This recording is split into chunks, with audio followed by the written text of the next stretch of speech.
you really loved me, you'd know what's wrong. Ever heard that line? It's a classic opener in the world of psychological games. And today, we're going to unpack these mind-bending tactics that leave you feeling confused, guilty, and questioning your own sanity. Let's dive into the murky waters of psychological games. What are they exactly? Think of them as subtle manipulation tactics designed to control or confuse you. They're the hidden currents in conversations that pull you off balance. These games often masquerade as innocent questions or casual comments. But make no mistake, they're power plays in disguise. You always do this, or I guess you don't care. Sound familiar? These are the opening moves in a psychological chess match you didn't even know you were playing. Why do people play these games? It's simple: control. They're after the upper hand, dodging responsibility, or trying to manipulate your decisions. But here's the kicker. It's rarely about you. It's about their own insecurities, narcissism, or desperate need to dominate socially. Think about it. Have you ever left a conversation feeling utterly confused, like you're the one who's lost the plot? That's a red flag waving right in your face. These game players are masters at shifting blame without ever saying it outright.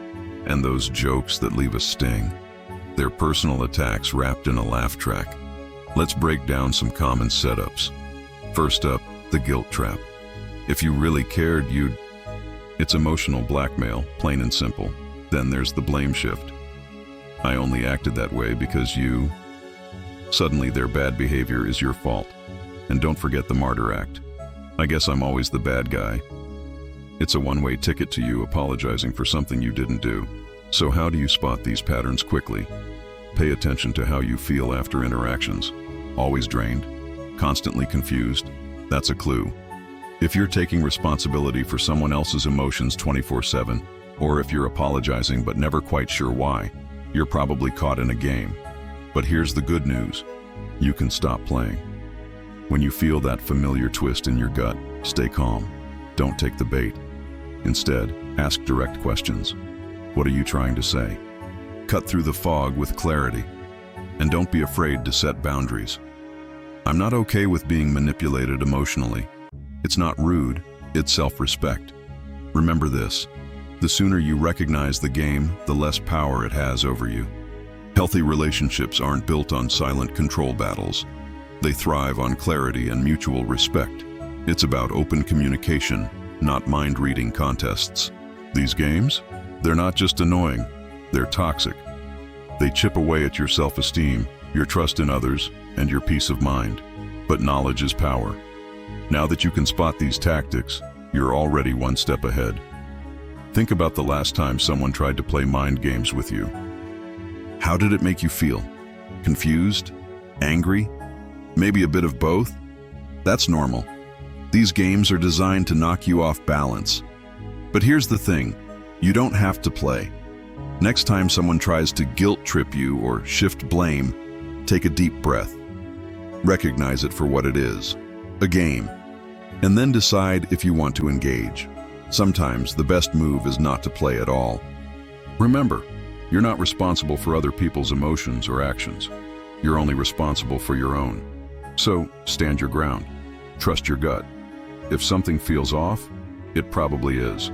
These psychological games, they're not about winning or losing. They're about control. And the moment you refuse to play, you take that control back. It's liberating, it's empowering, and it's your right. So here's your challenge. Start noticing these patterns in your daily life.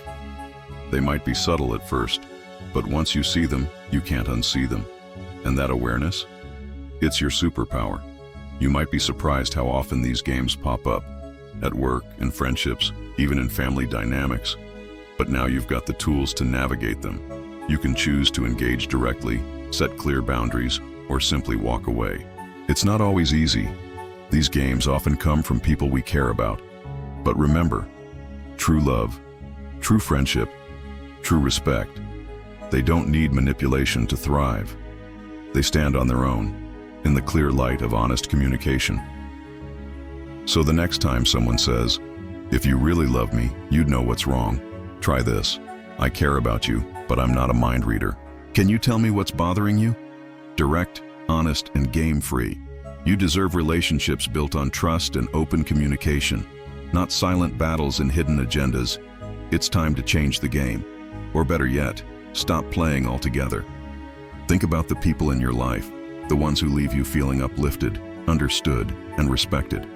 Those are the relationships to nurture, the ones free from these mind games and manipulation tactics. And for those relationships tangled in these games, it's never too late to set new rules, to say, I care about you, but I won't participate in emotional manipulation.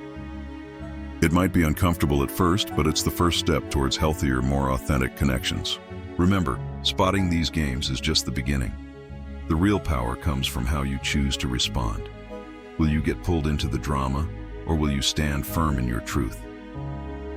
Every time you refuse to play these games, you're not just standing up for yourself. You're setting an example. You're showing others that it's possible to communicate without manipulation, to love without control, to disagree without power plays. It's a journey, not a destination. You might slip up sometimes, get pulled into old patterns. That's okay. What matters is that you're aware now. You can recognize these games for what they are. And with each recognition, you grow stronger.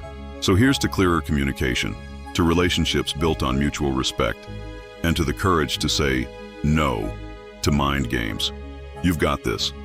And trust me, the view from outside these games, it's pretty spectacular. Have you ever felt like someone was playing mind games with you? How did you handle it? Share your experiences in the comments below. Let's learn from each other and build a community of game-free, authentic connections.